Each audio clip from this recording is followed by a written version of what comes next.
नमस्कार साथियों। मैं जानता हूँ आप सब में से बहुत आईएएस की तैयारी करते हैं या करेंगे या फिर फ्यूचर में इसका प्रिपरेशन करने का सोच रहे होंगे। लेकिन आपको आईएएस से संबंधित जो भी घटनाएं भविष्य में या फिर जो भूत में बीत चुकी है उन्हें ज़रूर एक बार देखना चाहिए या फिर सुननी चाहिए। मैं आप सबके बीच एक वैसे ही आज एक कहानी लेकर आया हूँ जो एक आईएएस से संबंध रखता है। आपको कौन सी और स्टोरी पता है जो एकदम आपका दिल दहला देवे कि यार लगता है यार ये तो साला नहीं होना चाहिए था? आपको सर्च करना चाहिए चंपा विश्वास। सिर्फ आप इतना सर्च करेंगे तो आपको दिखेगा बिहार। चंपा विश्वास एक आईएएस ऑफिसर की पत्नी थी। हाँ। बिहार में आईएएस ऑफिसर की पत्नी थी और एक दिन उनका एलिगेशन आता है कि 2 साल तक उनके बगल वाले फ्लैट में रहने वाले उन लोगों ने 2 वर्ष तक उनका रेप किया, एक आईएएस ऑफिसर की पत्नी का। और इस आईएएस ऑफिसर को भी पता था, वो कुछ नहीं कर पा रहा था। कहानियां पढ़ेंगे तो आपका दिल सहर जाएगा कि मतलब जहाँ का आईएएस ऑफिसर की पत्नी सेफ नहीं है।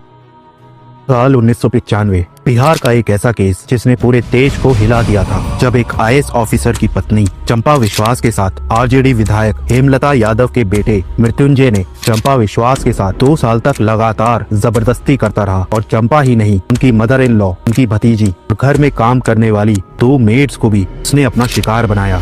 वहीं हेमलता यादव ने फोटोज और वीडियोस की धमकी देकर चंपा विश्वास को चुप रहने के लिए मजबूर भी किया। और जब ये बात उस आईएएस ऑफिसर को पता चली तो वो बिहार के सीएम तक जाते हैं, लेकिन इस जंगल राज में उनकी कोई ना तो मदद करता है और ना ही उन्हें जस्टिस मिलता है। लेकिन जब ये केस मीडिया के सामने आता है तो मृत्युंजय को 10 साल की और उसकी मां को 3 साल की सजा होती है। पर जब ये केस हाई कोर्ट में चला जाता है तो दोनों को ही बाइज्जत बरी कर दिया जाता है। ये चंपा विश्वास की कहानी बताती है जब हमारा लॉ एंड ऑर्डर कमजोर होता है तो पावर का मिसयूज सबसे ज्यादा होता है। लालू के जंगल राज में जब लुट गई दलित आईएएस परिवार की इज्जत क्या हुई थी, तो इसको मैं जस्ट 16 थ्रेड में लेके आया हूँ। शुरुआत करता हूँ। लालू के जंगल राज की ये खौफनाक कहानी आपका कलेजा चीर देगी। जब एक दलित आईएएस की पत्नी चंपा विश्वास के साथ 2 वर्षों तक जबरन रेप किया जाता रहा, आरजेडी विधायक का बेटा वर्षों तक रेप करता, आईएएस की भतीजी और 2 नौकरानियों से भी रेप हुआ। उसके बाद विधायक और उसका बेटा कोर्ट से बरी भी हो गया। अगले थ्रेड में देखिए आईएएस की पत्नी चंपा विश्वास के साथ लालू के राज में हुए खौफनाक रेप की कहानी। 18 जुलाई 1990 को 1982 बैच के दलित आईएएस डीडी विश्वास की शादी चंपा विश्वास से हुई। 2 नवंबर 1995 को वह पटना के बेली रोड पर शिफ्ट हुए। विश्वास को समाज कल्याण विकास विभाग में सचिव बनाया गया। आरजेडी विधायक हेमलता यादव को समाज कल्याण बोर्ड का अध्यक्ष बनाया गया। और थ्रेड तीसरा में चलते हैं। आईएएस डीडी विश्वास के पास में ही हेमलता यादव को आवास अलॉट किया गया। तभी हेमलता यादव के 27 साल के बेटे मृत्युंजय यादव की नज़र डीडी विश्वास की पत्नी चंपा विश्वास पर पड़ी। यहाँ पे मैं आपको तय कर दूँ कि जो एक डीडी विश्वास एक आईएएस ऑफिसर थे और उसकी पत्नी चंपा विश्वास। यहाँ से शुरू हुआ लालू के राज में एक आईएएस की पत्नी, भतीजी और 2 नौकरानियों के से रेप का भयावह दौर। 7 सितंबर 1995 को आरजेडी विधायक हेमलता यादव ने चंपा विश्वास को फ़ोन किया और अपने घर बुलाया। चंपा जैसे ही हेमलता के घर पर पहुंची, उन्हें कमरे में ले जाकर बाहर से दरवाज़ा बंद कर दिया गया। कमरे के अंदर हेमलता का बेटा मृत्युंजय था जो चंपा से जबरन रेप करता है। ये सब उस समय होता है जब आरजेडी के कुछ नेता भी हेमलता के घर पर मौजूद थे। कमरे में मृत्युंजय आईएएस डीडी विश्वास की पत्नी से रेप करता है। इधर भी लोग इस बलात्कार पर अट्टहास करते रहते हैं। रेप के बाद हेमलता यादव चंपा को बलात्कार की जानकारी किसी न देने की धमकी देती है।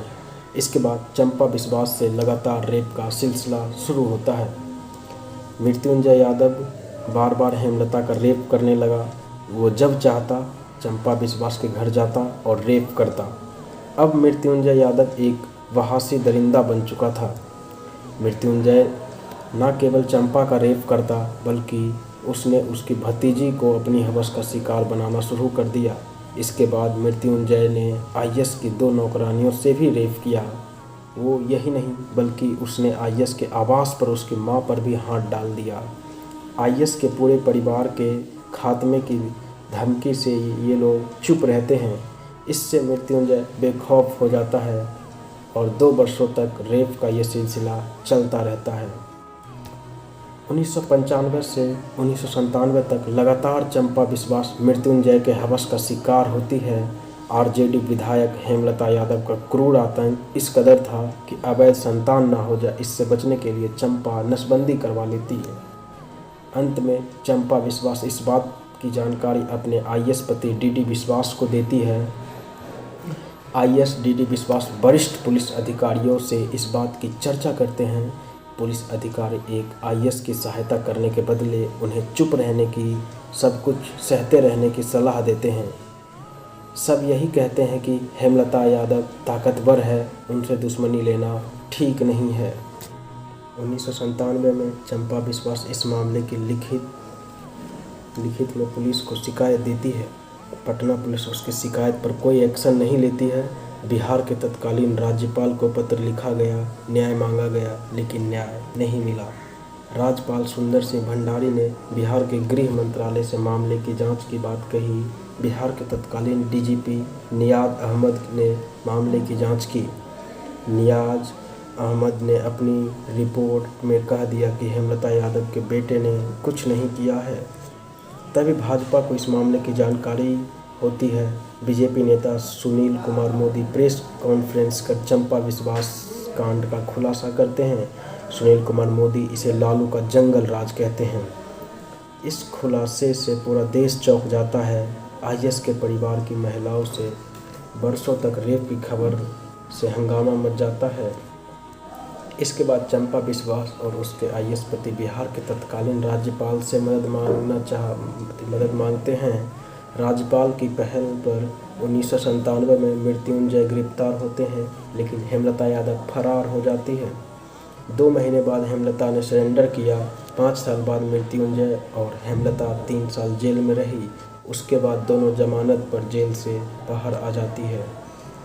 पटना लोकल कोर्ट से मृत्युंजय को 10 साल और हेमलता को 3 साल की सज़ा मिलती है। चूँकि हेमलता पहले से ही 3 साल की जेल में रह चुकी थी, इसलिए हेमलता को दोबारा जेल जाने की ज़रूरत नहीं पड़ती। मृत्युंजय यादव पटना कोर्ट में सज़ा के खिलाफ अपील करता है। यहाँ से फिर चंपा विश्वास के साथ खेल हो जाता है। पटना हाई कोर्ट ने लोअर कोर्ट के फैसले को पलट दिया। हाई कोर्ट के जज ने दलील दी कि 2 साल तक रेप होता रहा तो आईएस की पत्नी चुप क्यों रही।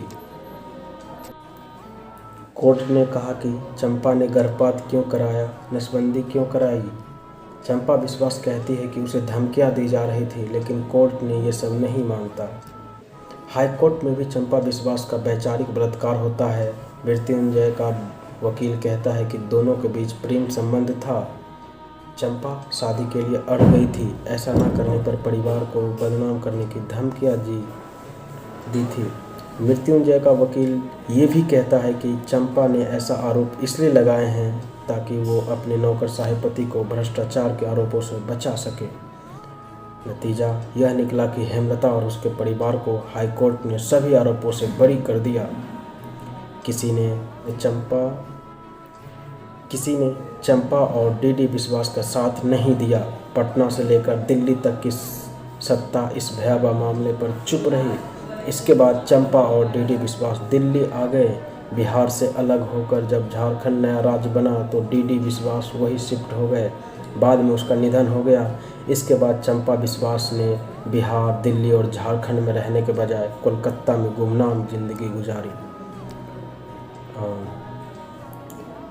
यह थ्रेड इसलिए लिखा गया क्योंकि लालू यादव ने न्याय, संस्कार और मर्यादा का हवाला देकर अपने बेटे तेज प्रताप यादव से आरजेडी से निकाल दिया गया। इन्हीं लालू के राज में चंपा विश्वास, उसकी भतीजी, मां और नौकरनियों के आबरू को लूटा गया, इज्जत पर हाथ डाला गया। लेकिन लालू जी को ना तो मर्यादा याद आई और ना संस्कार। जिस चंपा विश्वास का रेप हुआ उसे ही गलत ठहराया गया और आरजेडी विधायक हेमलता और उसके रेपिस्ट बेटे मृत्युंजय को बरी कर दिया गया। अब आप तय करें कि ये लालू का जंगल राज था या लालू का सामाजिक न्याय, जिसका दम्भ बीरबल वर्ग और लश्कर मीडिया भरता है। इस कहानी को जब मैंने पोस्ट किया, जब एक्स पे जब मैंने ढूंढा, तो इस पे एक कमेंट है कि इसमें एक बात लिखने से रह गई कि डीडी विश्वास उसकी शिकायत लेकर लालू के पास भी जाते हैं, पर लालू ने डीडी विश्वास से कहा कि तुम्हारे परिवार की औरतें भाग्यशाली है कि उनका सिर्फ रेप हुआ और वो तुम्हारी नज़रों के सामने जिंदा है, वरना इसका मर्डर भी हो सकता था और लाशें भी नहीं मिलती।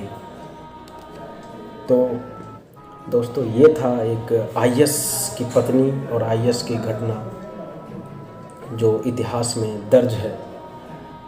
तो मिलते हैं आप सबसे एक ऐसे ही कहानी के साथ जो इतिहास के पन्नों पर तो जगह बनाई लेकिन धरातल पर गुमनाम हो गई। नमस्कार, धन्यवाद।